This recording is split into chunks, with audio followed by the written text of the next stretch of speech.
hear me yet. So it's recording now. Bismillah ar-Rahman ar-Rahim, alhamdulillah rabbil alameen, as-salatu was-salamu ala nabiyyina Muhammad wa ala alihi wa sahbihi ajma'in. So the third lesson for the Ulum al-Quran, an introduction to the sciences of the Quran. So alhamdulillah, we've looked at the definition of what is the sciences of the Quran. We then looked at the benefits of learning the sciences of the Quran, the Ulum al-Quran. We looked at a brief history of how this developed through the Prophet ﷺ, of course, first and foremost, and then the Sahaba, then Tabi'een, etc. And then we started to look at the meaning of the word Quran, the derivatives, which three-lettered roots it comes from, etc. Then we looked at the definition, the technical definition of Quran, which had 7 elements to it. And then we had an Arabic definition given, al-munazzal ala-rasul al-maktub fi al-masahif al-manqul ilayna naqlan mutawatiran bila shubha. And then you have, alhamdulillah, done a good job on reading the discussion on the kalam of Allah, speech of Allah. And we looked at the names of the Quran last time. Yes? So now we will, inshallah, move on to the... I need to get to the PowerPoint now. Yes.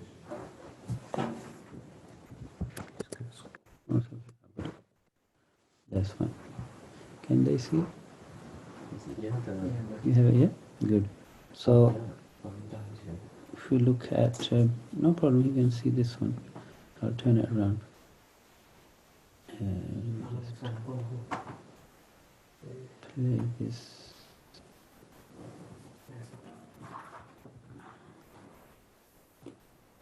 Okay. So here we have now lesson 3. Okay. Is it recording the screen? Sure? Did you screen share? You check it's recording the screen share. People can follow. Otherwise, we'll be on audio.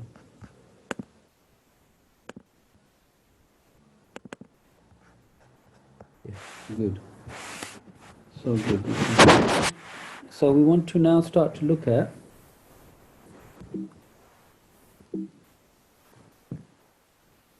so going to the next slide. Tap it hard. Now this is a good section that we should really read through. Yeah? I was thinking I could have given this as reading, but no, let's read through. Let's make a point of reading these ayat, inshallah, and understanding this. Have you got the book yet? Book? Have you bought the book yet? I haven't bought. Buy the book. Buy the book. How much is it? I think it sells in Green Street like a tenner. £10. Should buy 2. Okay, that's it. Buy one and इसको भी ला दो बच्चे को tissue ला दो. Bring him tissue or something. I got it. Bring him tissue. So you should buy this book, yeah? Keep it and buy an extra one for your wife. Inside. You see? Giving you tips. That will be reward for that. So, the page is 55. Quran as it describes itself. So if somebody asks you, what is Quran? What would you say? Lay person on the road is asking you, what is this Quran? The revelation sent down by God to the Prophet, to our Prophet sallallahu alaihi wasallam. What do you think of what he said? Could I add a bit more to it? Go on. So it's a miracle that Hmm. Allah subhanahu wa ta'ala set down to our Messenger Prophet Allah sallallahu what? Allah This set, is Joe Blogs on the road. huh? Joe Right. Blogs on the road is asked you. Then yeah, it's a miracle that Miracle. God Allah subhanahu wa ta'ala has sent down to the messenger Muhammad sallallahu alaihi wasallam to to guide the Muslims to guide the Muslims and to yeah, Good. guide the Muslims. What did you Finish say, off? Abdullah? المنزل على الرسول مكتوب MashaAllah. When did this make sense? We have to think of the audience. Huh? It's to guide mankind. Exactly. Also. As a guidance. Good. So you see It's a manual. how it changes. You see how it changes depending on who you're talking to. Yeah. So Quran, we have to be able to articulate it so that people understand. Joe Blogs, miracle. You say miracle, what happens? As soon as you say miracle, to the mind of today's mind. You say miracle, it means this is non-scientific. That's one. What else? Revelation, hocus pocus. You see that? I'm not saying we shouldn't use these words, but this is what the people understand without explaining it straight away. This guy is on some other planet. So we have to talk about the Quran such that the person will say, oh, this, okay. At least feel that this might make sense, rather than I'll just respect and listen to what you're saying. Okay. What does the Quran say about itself? So the first ayah we have there is the ayah from Surah, which is Surah 10, Tawbah. قُلْ بِفَضْلِ اللَّهِ وَبِرَحْمَتِهِ فَبِذَلِكَ فَلْيَفْرَحُوا وَخَيْرٌ مِّمَّا يَجْمَعُونَ. You have the book there? Yeah. Can you read the meaning, please? Say in the bounty of Allah and His mercy, let them rejoice. This is better than all the wealth they can amass. Very good. So the bounty, the fadl of Allah, it says in the note, is Islam, and His rahmah is Quran. So Allah Ta'ala is saying that this is a mercy from Allah to mankind, that He sent this Quran. The Quran is mercy and His bounty. We will look at, inshallah, if we get there today, the need for wahi, the need for revelation. Yeah? And what is it about? Why do we need it? Do we need it? Okay, we move on.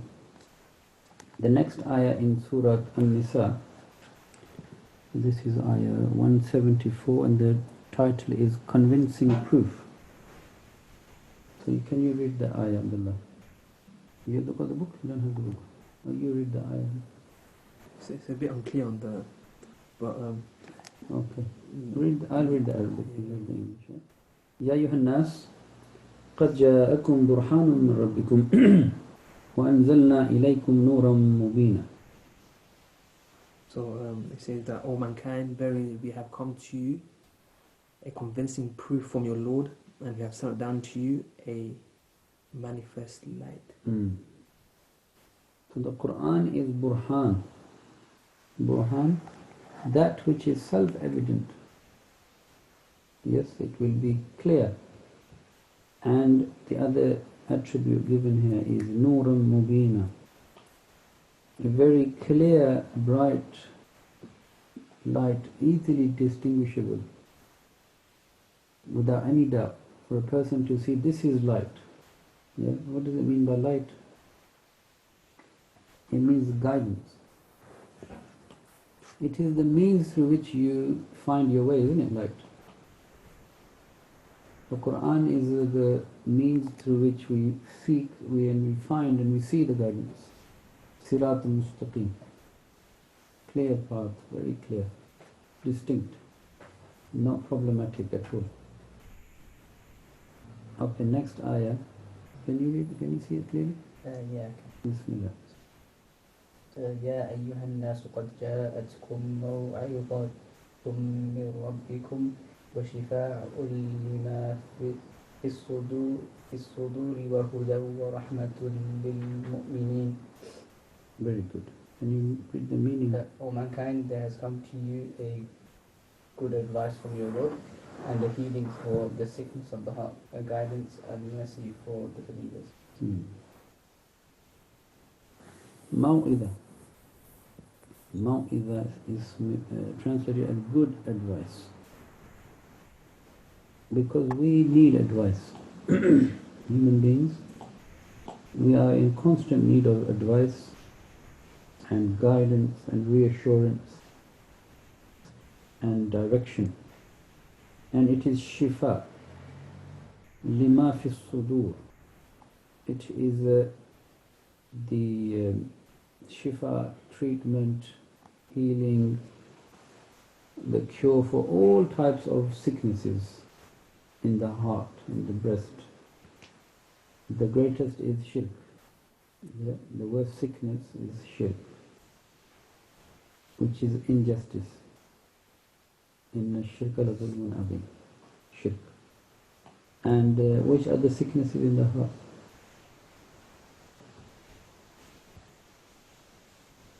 Pride. Pride. Very good. Kibr. Kibr. Pride. What is pride?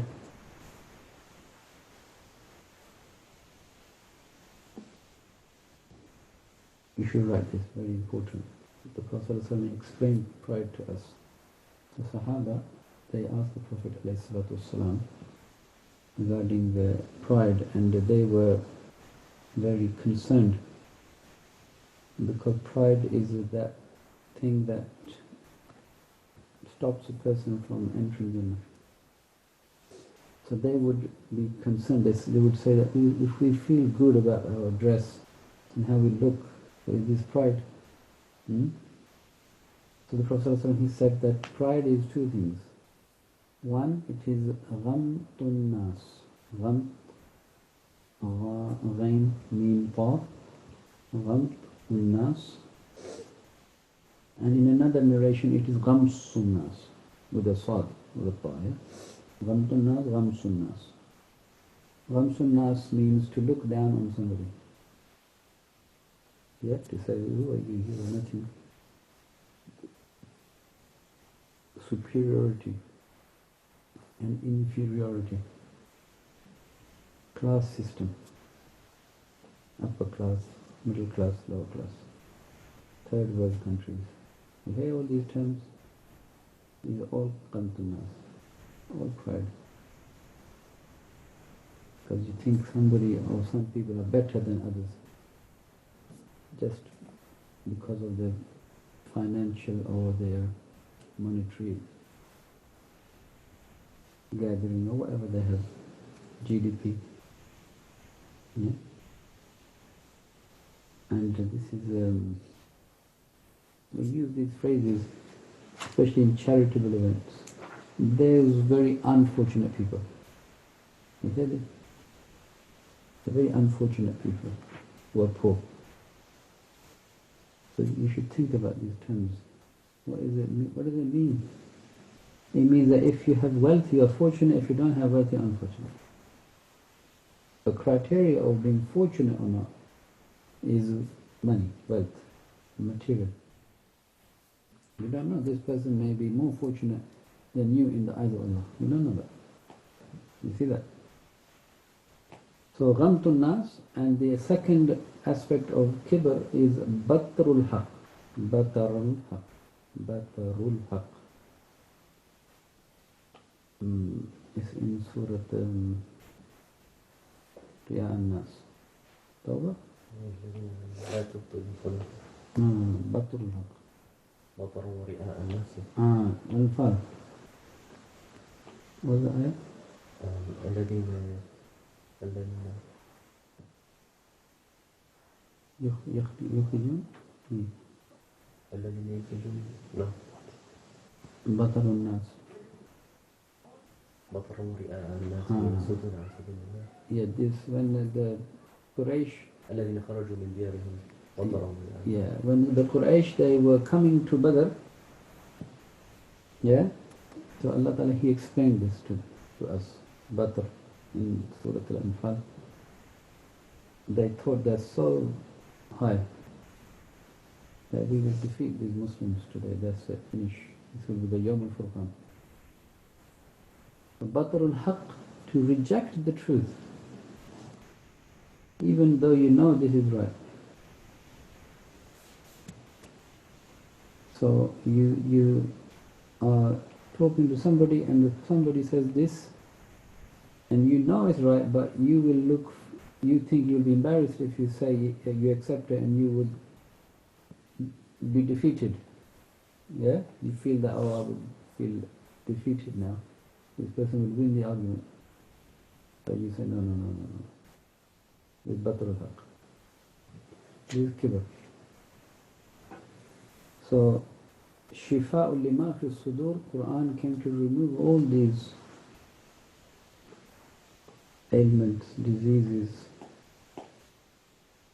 viruses. Quran is antivirus. Yeah? And then hasad. Hasad, to want to deprive somebody of something. And then you have it. There's nothing wrong with wanting what somebody has, especially knowledge and the person who spends in the way of Allah. This is called ghibta, not hasad. Ghibta in the hadith. Ghibta is encouraged. It is not hasad. Ghibta is you want to be like the person, especially in terms of his knowledge, which the person is then benefiting people with, and the person who Allah has given money and the person is spending it in Allah's cause. So you want to be like that, but you don't want to deprive the other person from this either. So all these diseases in the heart, racism, Black Lives Matter. So we have to still say this Black Lives Matter today. We have to still say we're so jahil as a human race. That why do they have to accept this? It's obvious. It's not obvious. People have to protest for this. And those racist people they're listening to it and they say, let them just scream and shout and then we go back to our business. And after a few years, there'll be another incident. Then people will scream and shout. Then go back to your business and everything. Yeah? Colonialism. Colonialism was one of the strategies of Shaitan. Because Shaitan says, "Ana khairun min." I'm better than this Adam. Batr al-Haq and Ghamtun Nas, he was both full of pride. So Quran is the remedy for all these. So if the USA wants to get rid of racism, they have to remove it from the breasts. And only Quran can remove that. Nothing else will remove it. Nothing. Okay, next ayah. الحمد لله الذي أنزل على عبده الكتاب ولم يجعل له عوجا قيما لينذر بأسا شديدا من لدنه ويبشر المؤمنين. You don't have anything to read from? You have on the phone here. Can you give it to him to read that English? All praise and thanks be to Allah who has sent down to his slave the book and has not placed in it any crookedness by falsehood. He has made it straight to give warning of a severe punishment from him and to give glad tidings to the believers. So Quran is without any crookedness, and it has come to give you good news if you listen to its message and to warn you if you ignore its message. Yeah? Bashir and Nadir. And then the next ayah again says, وَنُنَزِّلُ مِنَ الْقُرْآنِ مَا هُوَ الشِّفَاءٌ وَرَحْمَةٌ لِلْمُؤْمِنِينَ. And we send down in the Quran that which is a healing, again, shifa, and it is a mercy, but the mercy of this Quran is only going to be realized and appreciated by the believer. Yes, the mercy of the Quran.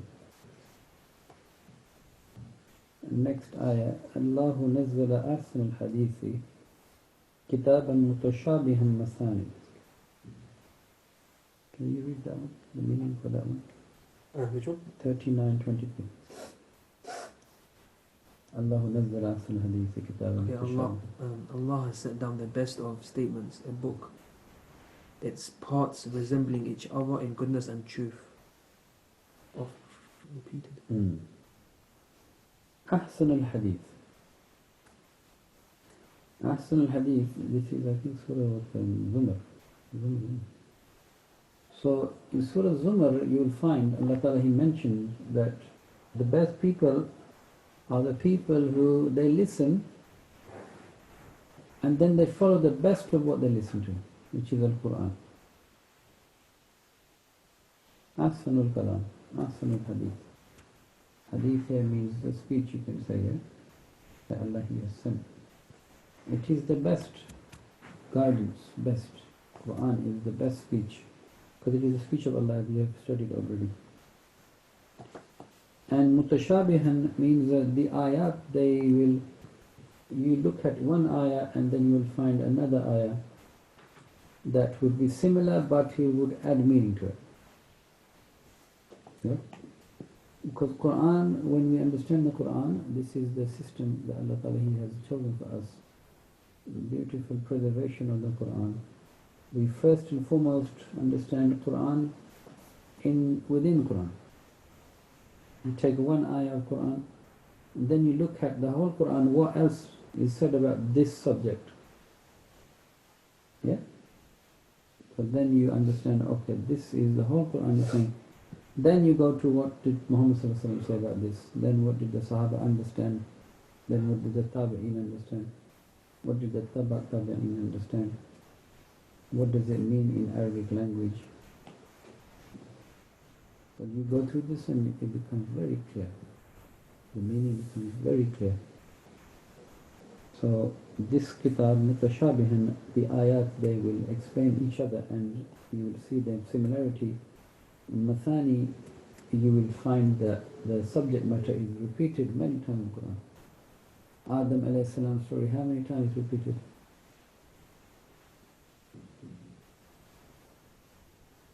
Have a guess. 12. Bit less. Right. You should know. I've mentioned that many times. 7 times. Adam alayhi salam story is mentioned 7 times in the Quran. And we have a diagram, I haven't finished it yet, but we'll put it on the website inshallah. You know about the website? Corning him. So there's a resource section there, resources, so we add the resources there. So there is a resource that shows the seven parts of the Quran where Adam and Iblis have been mentioned, and the highlights. So if you see that and then you read the ayat, you have a very comprehensive picture of Adam and Iblis' story and the lessons made. This is Masani. Repeated. Jannah repeated so many times, Jahannam repeated so many times. Why is it repeated in the Quran so many times? Musa alayhi salam story. And what else? What are the main topics in Quran? That's another subject. But just to quickly. Very, stories. Amba or Rusul. Amba, Naba'ul Azim. Amba or Rusul. The stories of the messengers. Many, many times repeated. Again and again. 6 of them repeated. 6 messengers. From Nuh to then Ibrahim, then Hud, then Saleh, and then Shu'aib, and then Lut alayhi salam, and then Musa alayhi salam. Ibrahim alayhi salam not in that six. Repeated again and again. If you read Shu'ara, Surah Al-Shu'ara, you find this very nice sequence, as if it's giving you the history of messengers and the news and the Sunnah of Allah, that He sends a nation a messenger, they show kibr, and then they destroy it. People who believe, they are saved. Repeated, Mathani.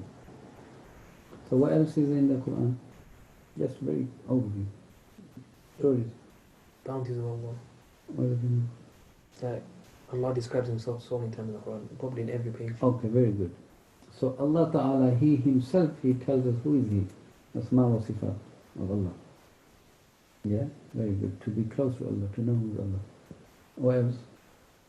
Rulings. Rulings, ahkam. How to live the life. What else? Anything else?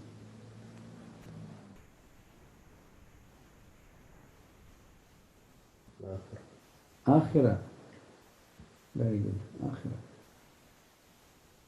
Jannah, Jahannam, Hisab, account. All these things, barzakh. And one other very important topic. How to invite to this Quran. Whole Quran is about how to invite to the Quran. This is the messengers, the prophets and the messengers. Their stories, they're all dawah training techniques. How to talk to people, how to convince them, what evidence is to provide them. Then how to manage that conversation, how to manage this dialogue, how to manage this ongoing engagement. You see this? It's Quran. Okay, we move on. Inna anzalna alayka al-kitaba lin-nasi bil-haqq فمن اهتدى فلنفسه ومن ضل فإنما يضل عليها. Can you read it? Verily we have sent down to you the book for mankind in truth. So whoever accepts this guidance, which is only for himself, and whoever goes astray, he strays only for his own loss. Allah Ta'ala is saying, we have sent this book to you, bil-haq. Bil-haq, document recently from one of the sheikhs. He has explained haq in the Quran. I think many aspects of it. I'll translate it into English, inshallah. But haq, bil-haq here means Allah Ta'ala, He has sent it. Yani Allah has sent it. This is not somebody's imagination. He has sent it, bil-haq means He has sent it for a purpose. Yes, purposefully. Haq means that there will be outcome. Not just nice casual to know. No, there will be outcome. Bil-haq. Anyway, we will look at that topic sometime, bil-haq. And so whoever will seek and take his guidance, then the person will benefit, and the person who turns away from the guidance. So that's up to the person. La ikraha fi din. قد تبين الرشد من الغي. Allah has made it clear what is guidance and what is not. It's up to the person. Freedom to choose. You know, we love to have freedom. We're being pumped with freedom every day. Freedom, freedom, freedom. And we are being pumped with pride. You know with pride? People are being told you should have pride in what you should be ashamed of. Everything that Allah has said don't do, you should do, and then you should be proud of it. Pride. So the people they march with this pride. See, they are just like the Quraysh that were marching outside of Medina, Makkah to Badr against Allah and His Messenger, and we are proud of it. So Allah Ta'ala is saying that you have the choice, but there's an outcome, bil-haq. Bilhaq means, the other meaning of haq is very, very interesting word, really. You could spend so much time just thinking about it. Haq means that everything should fit where it should fit. Justice. Haq means Allah, He has created everything so that it is appropriate for its need, and especially the need of the humans, linnas.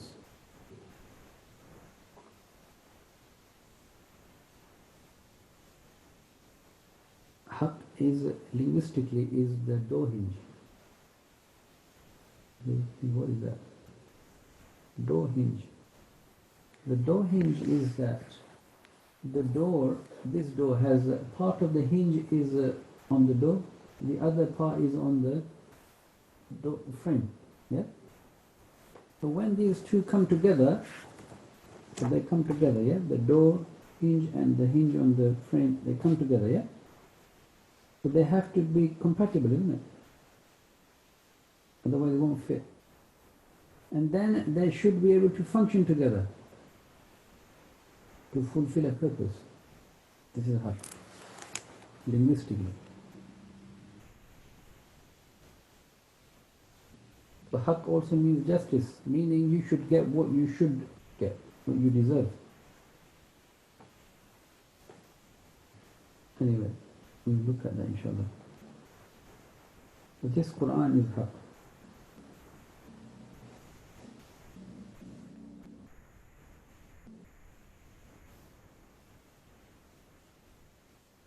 The next ayah, وَهَذَا ذِكْرٌ مُبَارَكٌ أَنزَلْنَاهُ أَفَأَنْتُمْ لَهُ مُنْكِرُونَ.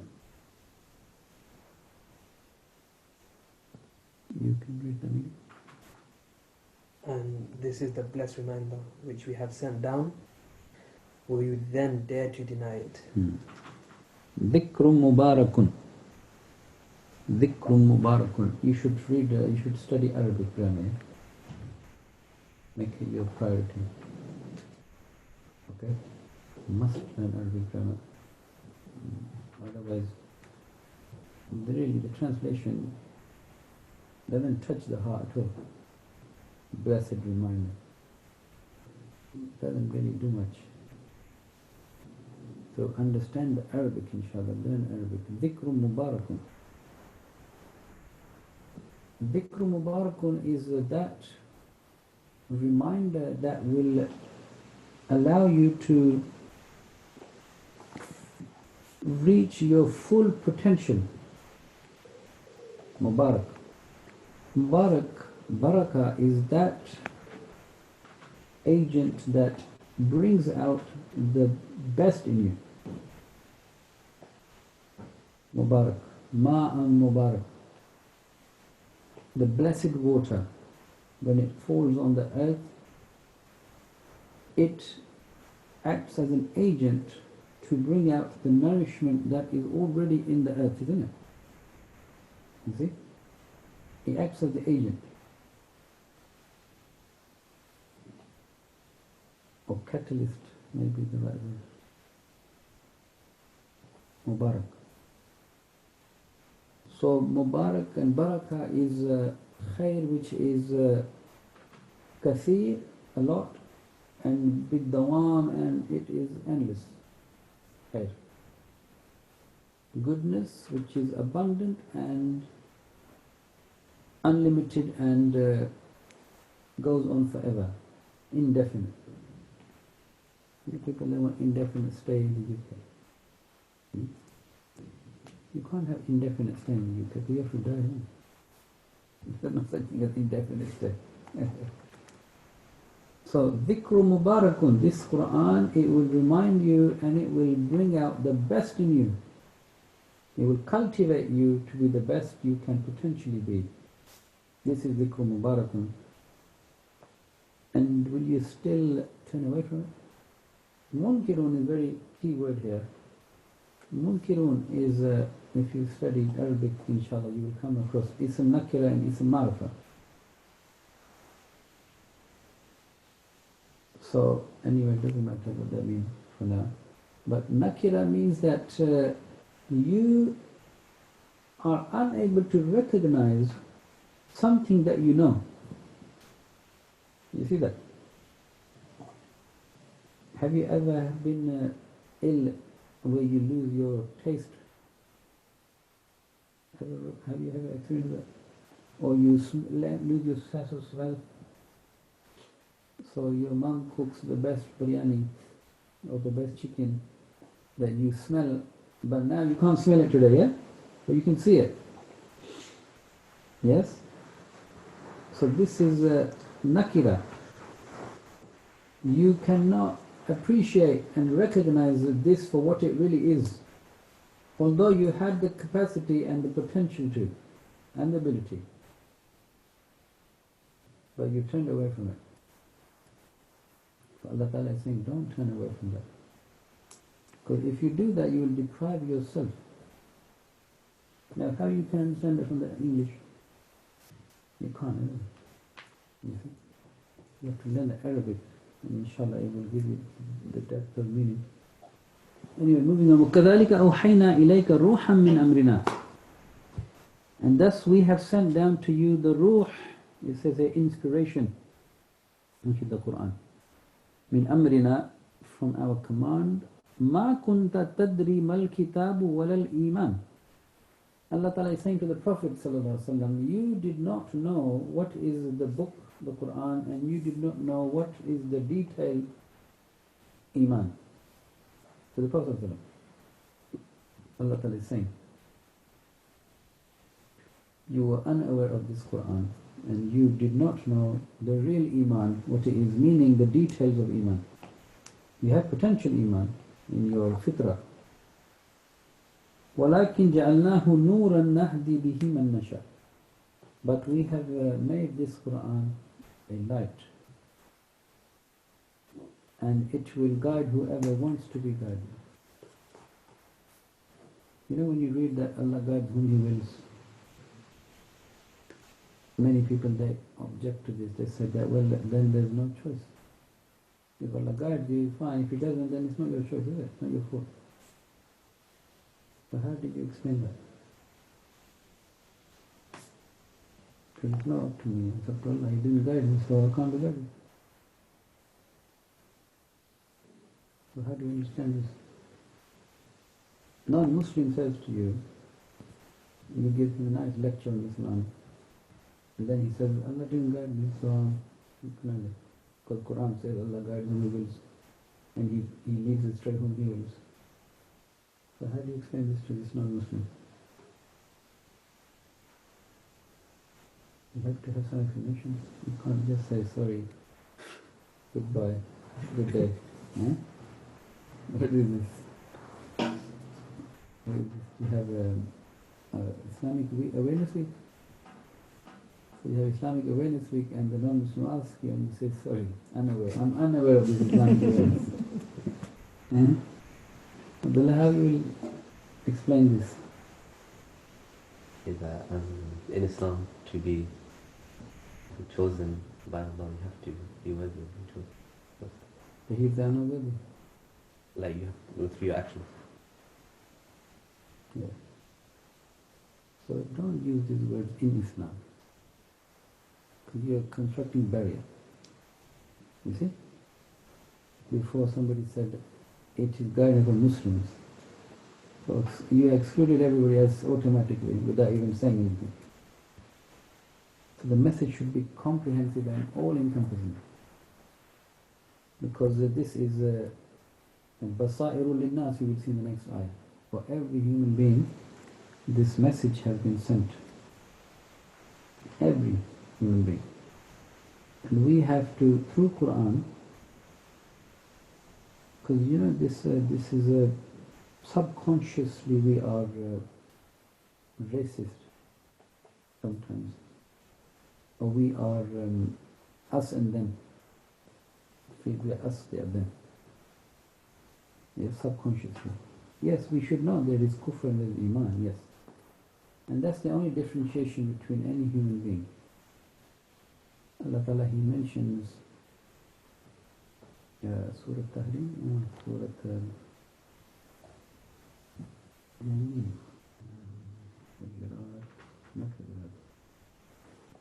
وَالَّذِي خَلَقَكُمْ فَمِنْكُمْ كَافِرٌ وَمِنْكُمْ مُؤْمِنٌ. الحشر. No. Beginning of Surah which is after Talaq. Tahrim, I think. Yeah, Tahrim. Allah Ta'ala says, we created you. He created you, all of you, human beings, we created you. Then from you, فَمِنْكُمْ, then some of you became disbelievers, and some of you became believers. That's the only differentiation, Iman and Kufr. But our job is to invite to Iman. Kufr, what is Kufr? Disbelief. What do you mean? Not believing in Allah subhanahu wa ta'ala Hmm. and His oneness. But the person speaks to you, can trap you. Man. If David comes to you and he says, I believe in God. I believe there's one God. Then he says, I'm a believer. Then Not believing in Allah subhanahu wa ta'ala and His Messenger and the actions and teachings. what you teaching? So not acting upon. So you're saying that I have to act on it as well to believe. I believe in it. Maybe you're right, I don't know, you have to convince me.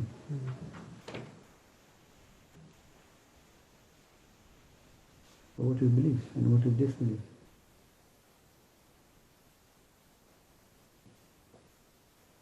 Unless we know that, then we will be absolutely confused. You see? And then Shaitan, he plays his tricks. He says diversity. And he says inclusivity. Inclusive. We are an inclusive, all loving. We like to hug everyone.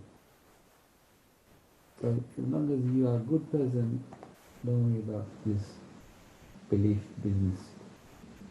People, they say, I don't like to follow an organized religion. Have you heard this? So you should ask them, do you want to follow a disorganized religion? Because many people don't think of these things, right? They just repeat what they heard on the media, etc. So kufr, what is kufr? Abdullah, what's kufr linguistically? To cover up a seed, a farmer. Kafir. Kafir in Arabic language, linguistically, means the farmer that sows the seed and then covers it with the soil. Kafara, kavara. Kafar is cover. The word cover came from kafar. The fa becomes V in English, and the Englishman thinks he's very sophisticated now, right? Because he covered up the truth. Yeah? Kafar. Kufr also is known to be, have you heard of in your language, I don't know if they use kufran in Nema? No. Ungratefulness. Ingratitude. In Urdu we use it. Kufran. It means to cover up the instinct of gratitude that you should show to somebody. You don't show it, you cover it. Kufran. Kufr. So one of the meanings of kufr in Arabic is to, of course it means to cover, but it also manifests itself in being ungrateful by covering up your instinct of gratitude. Kufr. Shukr, the antonym is kufr. Shukr, antonym kufr. Is it making sense? Yeah?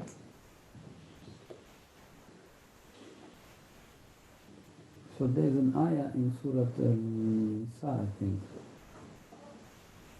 أُولَٰئِكَ هُمُ الْكَافِرُونَ حَقًّا. You have to find the ayah in your time. أُولَٰئِكَ هُمُ الْكَافِرُونَ حَقًّا. What does it mean? What do you think it means? What does أُولَٰئِكَ mean? Any idea? Those. Ulaika, those people. Kafirun, disbelievers. Haqqa, they are absolute kafir. Yes? Absolute kafir. This is Surah An-Nisa. You remember? Yeah, I think the beginning of the 5th juz. I think so. And you compare that in the Quran with Ulaika humul mu'minuna haqqa, the people who are absolute believers. Absolute believers are in Surah Al-Anfal. Surah Al-Anfal, I think ayah number 4 or 5. Quran says clearly, these are the disbelievers, these qualities, these are the believers, the qualities. Qualify for this or that. But that's why you and I have to read Quran every day with meaning. Yes? So we should be more well versed with Quran than anything else. Yeah? We should have the most attachment with Quran than anything else. Because it is the nur, light. You want the light. Nuruhum yas'a bayna aydihim. On the day of judgment, this light will help us cross the bridge of Sirat. You heard of this Sirat? Okay. Last ayah here. هَذَا بَصَائِرٌ لِلنَّاسِ, and it is a clear insight for mankind. وَهُدًى, and the guidance, وَرَحْمَةً, and mercy, لِقَوْمِ يُوقِنُونَ, and this is a mercy for people who have certain faith. Before we read in the ayah today, رَحْمَةٌ لِلْمُؤْمِنِينَ, it is mercy for the believers, and here it's saying it is mercy for the people or the qawm who have certainty. So if we want to attract Allah's mercy, we have to believe and we have to try to attain certainty. Certainty in what?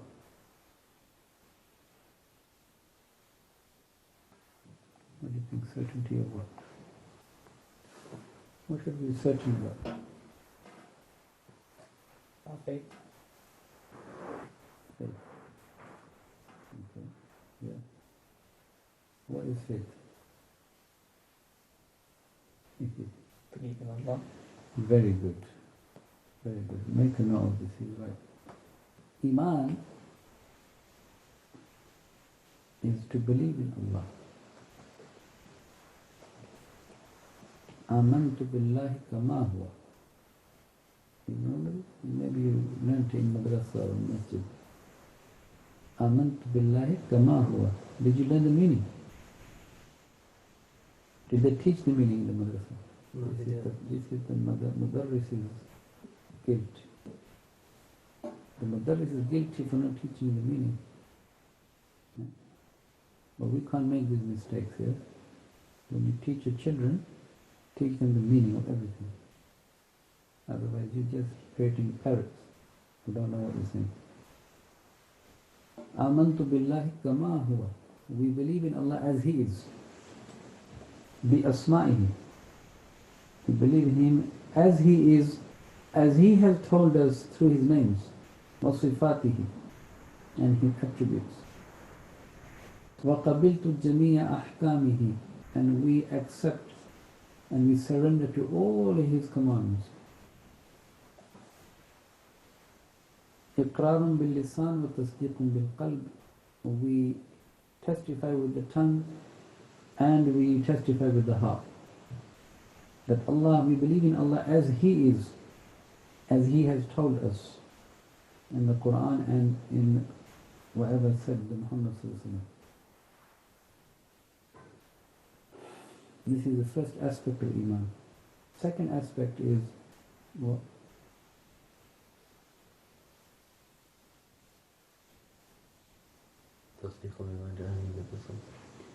Yes. Then you have to believe in whatever the Prophet Muhammad sallallahu alaihi wasallam wrote. Iman bil risala. Iman bil risala. Tasdiqu bima jaa به النبي تصديق بما جاء به النبي تصديق بما جاء به النبي صلى الله عليه وسلم. You testify to the truth of whatever the Prophet wrote, you say, I believe in it.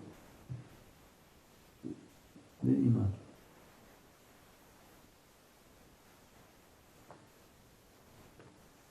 And the last aspect of Iman is Iman in what?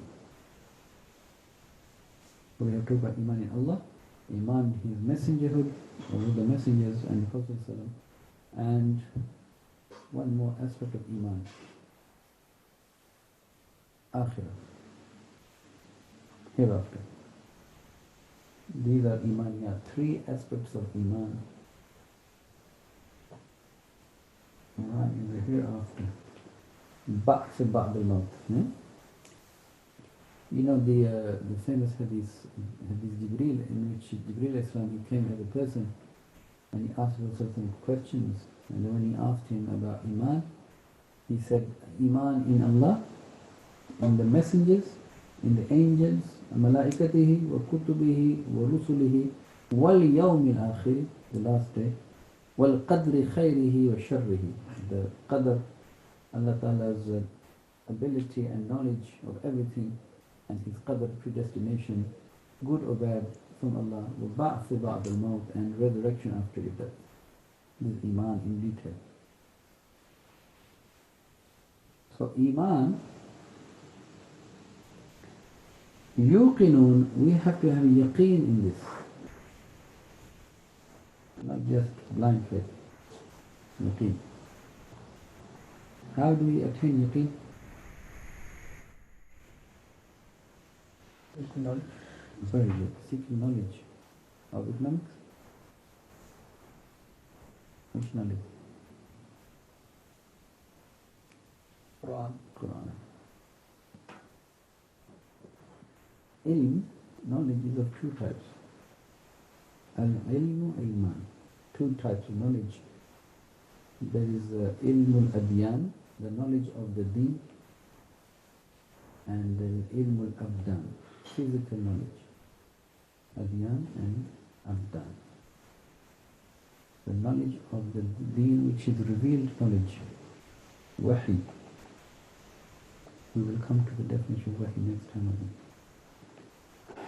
And then there is the acquired physical knowledge that we acquire every day through our senses, our observation, our experimentation, our data inquiry, data entry, and then processing the data, analyzing the data, concluding. This is ilmul abdan, physical, material knowledge that we can observe. And we have a reach, we have the ability to grasp. The ilm of the deen, we don't have the ability to grasp independently ourselves. That's why Allah, He reveals it to us, gives it to us. You see that? So it is beyond our grasp.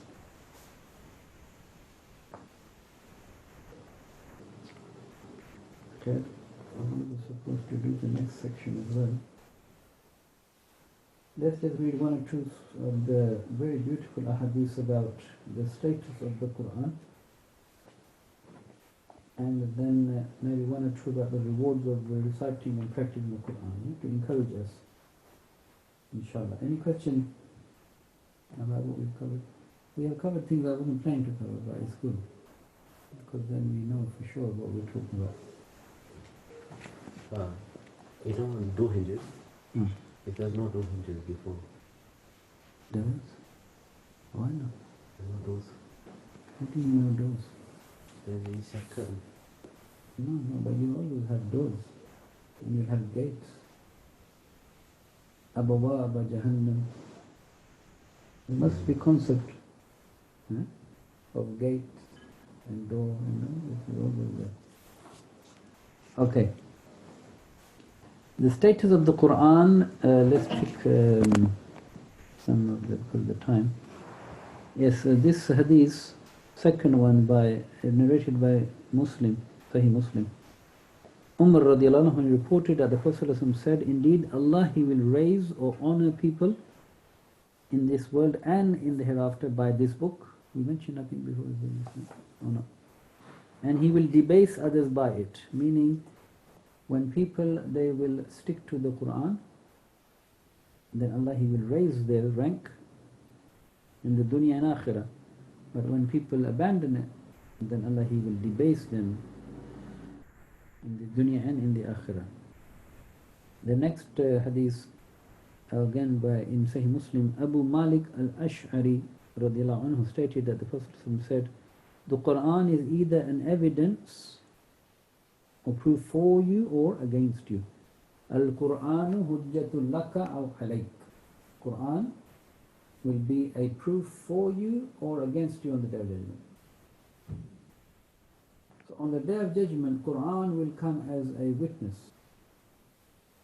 And Quran will say, yes, this person, he believed in me, as the Kalam of Allah, Al-Munazzal ala Rasul, that was revealed to Muhammad sallallahu alaihi wasallam. And this person would read me haqqa tilawatihi, as it should be read. And this person tried to understand me to the best of this person's ability. And the person tried to follow the Quran as much as he or she could. فَاتَّقُوا اللَّهَ. And this person did whatever he or she could possibly to convey my message to the rest of the people. So this would be a proof for you, yes? Quran will come as intercessor. I mentioned it before. I think mentioned in this or other class. So Quran will come as your buddy. Yeah? We were buddies in the dunya, huh? But if you didn't make Quran your buddy, then Quran will say, who are you? I don't recognize you. So you used to only look at me in Ramadan. And you used to read me, but you didn't know what you were reading. And you used to understand me, but you didn't follow me. You followed me, you didn't call to me. So Quran will come as a witness for or against the people on the Day of Judgment. So we need to do our best to make Quran our buddy, witness buddy, on the Day of Judgment, inshallah, and in the grave. Okay, we move on. We take the hadith in the middle of page 58, short hadith by Musnad Ahmad. Ibn Amr reported that the Prophet ﷺ said, the book of Allah is the rope of Allah, which is dangling from the heavens down to the earth. And in another hadith it mentions that one of the ends of the rope is in the hand of Allah, and the other rope, the end of it, is in your hand. So hold on fast to the rope of Allah. And then it talks about reciting the Quran and the rewards of reading and practicing the Quran. So we take the second hadith on 59 by Ibn Nu'aym in his Hilya. Ibn Mas'ud radiallahu anhu reported that the Prophet said, sallallahu alaihi wasallam, whoever wishes to love Allah and His Messenger, let him read the Mus'haf, let him read the Quran. And then what we mentioned today is in the third hadith of Al-Bukhari. Ibn Amr reported that the Prophet ﷺ said, there is no cause to be envious except in two cases. The first is of a person whom Allah has taught the Quran and he recites it in the day and night, and one of his neighbors hears him and says, woe to me, I wish I had been given what he has been given, then I would do what he is doing. And the second is a person whom Allah has blessed with wealth and he spends it in good causes. So a person who sees him says, woe to me, I wish I had been given what he has been given, then I would do what he is doing.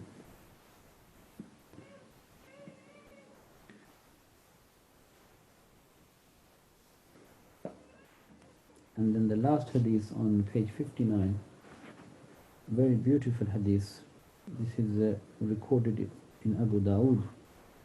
And Abu Huraira radiallahu anhu reported that the Prophet sallallahu alaihi wasallam said, never do a group of people gather together in one on the houses of Allah, reciting the book of Allah and pondering over it, except that peace, sakina, descends upon them, and mercy, rahmah, surrounds them, and the angels encircle them, and Allah remembers them in His gathering. Beautiful, huh? There is another hadith regarding this, subhanAllah. The blessing and the virtues and the pleasure of Allah, how vast it is and how great it is when people gather to learn the Quran and understand its meaning. In that hadith it mentions that a person who is not part of the gathering, but he was just passing by, and he just happened to just sit with those people. So this person, he would be counted among these people, even. So the best thing that you can do, I can do, we can do, anybody can do on the face of this earth and in this life is to learn and teach the Quran. This is the best thing you can do. Yeah? The best thing you can do in your life, خَيْرُكُمْ مَنْ تَعَلَّمَ الْقُرْآنَ وَعَلَّمَهُ, is to understand the Quran and then try to give its message in whatever form you are capable of. It doesn't mean everybody becomes alim. It doesn't mean that. It means you understand the Quran as your manual of life, and then your life becomes a mission to now give other people guidance. So you may become economic advisor, yeah, financial advisor, and you advise people the right thing to do with their finances according to Quran. You see that?